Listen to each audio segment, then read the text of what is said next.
Hello students, जैसा कि आप जानते हैं रिसेंटली एसएससी स्टेनोग्राफर 2019 का जो सीबीटी हुआ था, कंप्यूटर बेस्ड जो एग्ज़ाम हुआ था, उसमें रिजल्ट आया था। एसएससी ने दिया है लास्ट वीक, और रिसेंटली जो है उन्होंने मार्क्स भी दिए हैं आफ्टर नॉर्मलाइजेशन। मुझे उम्मीद है जो भी कैंडिडेट्स अपीयर हुए थे उसमें उन्होंने अपने मार्क्स जो है वो देख लिए होंगे। और इसके साथ ही एक इम्पॉर्टेंट पार्ट जो है रिक्रूटमेंट का वो कंप्लीट हो जाता है, और उसके बाद जो है सेकंड पार्ट शुरू होगा जिसकी हमने अभी प्रिपरेशन करनी। सेकंड पार्ट जो है हालांकि क्वालिफाइंग है, लेकिन हम उसको इजी नहीं कह सकते। और इस वीडियो में जो है मैं अपनी थॉट्स आप लोगों से शेयर करूंगा कि हमें कैसे उसकी स्ट्रेटजी प्लान करनी है और हमें उसके लिए क्या क्या काम करने हैं। अभी हमारे पास डेट तो आएंगी, टाइम लगेगा उसमें, लेकिन हम रफली ये सोच के चल सकते हैं कि 2 महीने का टाइम जो है हमारे पास होगा कम से कम। और अगर इससे ज़्यादा मिल जाता है तो वो हमारे लिए एक बोनस का काम करेगा। लेकिन उससे पहले मैं आपसे एक कोट शेयर करना चाहूँगा। आप जानते हैं, ये मैंने पहले भी अपनी वीडियो में शेयर किया था आपसे। मिस्टर शिव खेरा की एक कोट है कि winners do not do different things, they do things differently. तो जो लोग प्लान करते हैं चीज़ों को प्रॉपरली और उनको प्लान करने के बाद उस पर प्रॉपरली उनको एग्जीक्यूट भी करते हैं, उनकी पॉसिबिलिटी सक्सेस की ज़्यादा हो जाती है। किसी भी काम को हम कितना कंसिस्टेंटली कर रहे हैं या करते हैं, उसका जो है इम्प्लीमेंटेशन पे बहुत इम्पैक्ट होता है और बहुत इम्पोर्टेंस भी होती है। और अगर हम स्ट्रेटेजी की बात करें तो स्ट्रेटेजी से पहले मैं बात करूंगा आपसे कमिटमेंट की, क्योंकि जब तक हमारी कमिटमेंट नहीं होगी तब तक हम किसी चीज़ों को प्लान नहीं कर पाएंगे। और अपने आप से कमिटमेंट जो है सबसे इम्पॉर्टेंट है। कमिटमेंट होनी चाहिए कि मैंने ये काम करना है और मुझे इसमें जो भी मुश्किलें आएंगी उसको मुझे सहना है और मुझे अपनी मंजिल पर पहुंचना है। चाहे रास्ता कितना भी मुश्किल क्यों ना हो, मैंने अपने एफर्ट्स को कंटिन्यू रखना है। किसी भी काम को करने के लिए कोई भी आदमी जब सक्सेस अचीव करता है तो उसके लिए उसको कमिटमेंट अपने आप से करनी सबसे पहले बहुत जरूरी होती है। किसी भी काम को करने की अगर हम कमिटमेंट अपने आप से कर लेते हैं तो उसका करने का तरीका ही बदल जाता है। और अगर हम ये एक हैबिट फॉर्म कर लेते हैं तो हमें जो है अपने कैरियर बनाने में मुश्किल नहीं होती। और कोई भी इंसान को कोई नहीं रोक सकता, वो खुद को ही अपने प्रोग्रेस में रुकावट कर लेता है अगर वो कमिटमेंट को पूरा नहीं करता तो। और इसमें जो भी मुश्किलें आती हैं उनको हमें सहना पड़ता है। और ये एक स्टेज है आप सबकी जो भी इस वक्त एम्प्लॉयमेंट के लिए एफर्ट्स कर रहे हैं। यही एज है जब आप अच्छी तरह से काम कर सकते हैं, आपकी बॉडी में स्टेमिना है, और जितना भी अच्छा आप कैरियर यहाँ से शुरुआत करेंगे इन्हीं 2, 4, 5 सालों में, उतना ही आपको उसका जो है कंफर्ट बाद में मिलेगा। जितनी जल्दी आप लोग कैरियर शुरू करेंगे उतनी जल्दी ही आप अपनी ज़रूरतों को पूरा कर पाएंगे और अपने पेरेंट्स की भी उसमें हेल्प कर पाएंगे, क्योंकि उनको भी आपसे बहुत उम्मीदें हैं। अब हम सबसे पहले देखते हैं कि जब हम स्ट्रेटेजी की बात करते हैं तो हम उससे क्या मतलब लेते हैं। स्ट्रेटेजी का मतलब होता है किसी भी चीज़ को, एक प्लान ऑफ एक्शन को डिज़ाइन करना। जो भी हम गोल अचीव करना चाहते हैं, चाहे वो शॉर्ट टर्म है चाहे वो लॉन्ग टर्म है, उसको देखना कि हमने कैसे अचीव करना है, उस पर सोच विचार करना। जैसे कि हम एक रोड मैप ड्रॉ करते हैं कि हमने अगर जाना है तो किस तरफ से जाएंगे और हमें कितनी देर लगेगी पहुंचने में। तो ये भी एक तरह का रोड मैप होता है। जो भी सीरियस हैं कैंडिडेट, जो भी किसी चीज़ को पाना चाहते हैं या अपने डेस्टिनेशन पे पहुंचना चाहते हैं, वो ज़रूर इस चीज़ में जानते होंगे इस बारे में कि सबसे पहले तो हमें ये देखना होता है कि हमारा प्रेजेंट स्टेटस क्या है, हम कहाँ पर हैं आज की डेट में और हमें कहाँ पर पहुंचना है।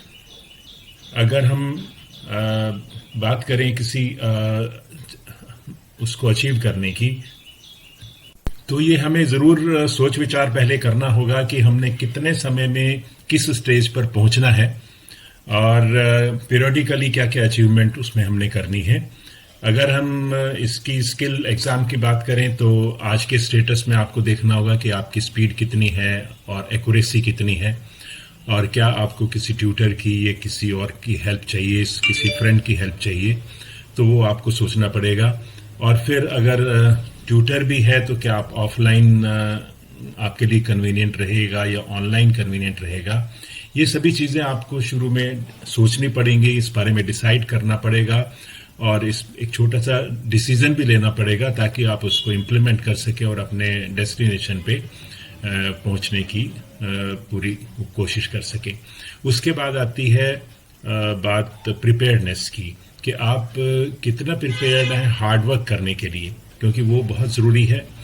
एक रेगुलर और पंक्चुअल तरीके से आपको हार्डवर्क करना पड़ेगा जो भी समय आपके पास अभी बचा है, क्योंकि हम सब अचीव तो करना चाहते हैं अपने टारगेट को, लेकिन क्या हम उसके लिए मेहनत करने के लिए और जितनी मेहनत उसके लिए चाहिए क्या हम उतनी मेहनत करने के लिए अपने आप को तैयार हैं उसके लिए, वो भी हमें सोचना पड़ेगा।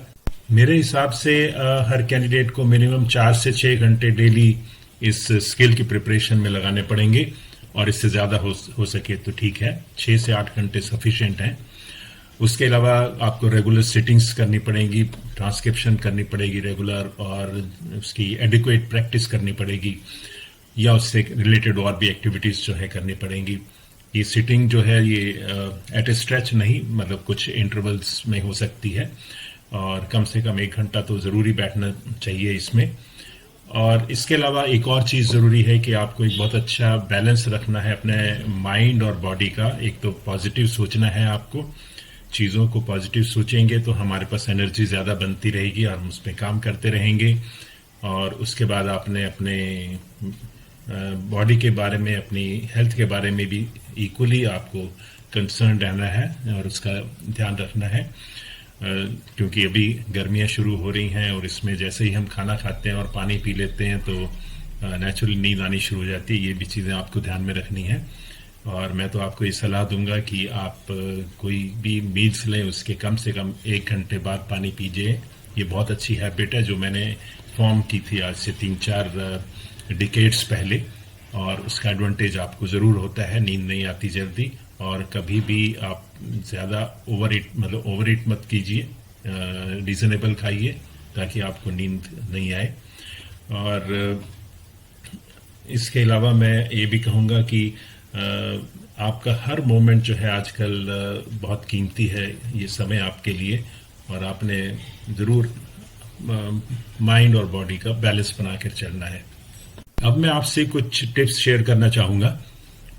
सबसे पहला है कि आपका फोकस जो होना चाहिए वो एक्यूरेसी पर होना चाहिए, और सबसे पहले टाइपिंग की एक्यूरेसी पर होना चाहिए, क्योंकि टाइपिंग जो है वो बहुत कंट्रीब्यूट करती है आपकी ट्रांसक्रिप्शन में। आपकी ट्रांसक्रिप्शन स्मूथ होती है, टाइम पर हो जाती है, उसके बाद आपको रिव्यू करने का भी समय मिल जाता है।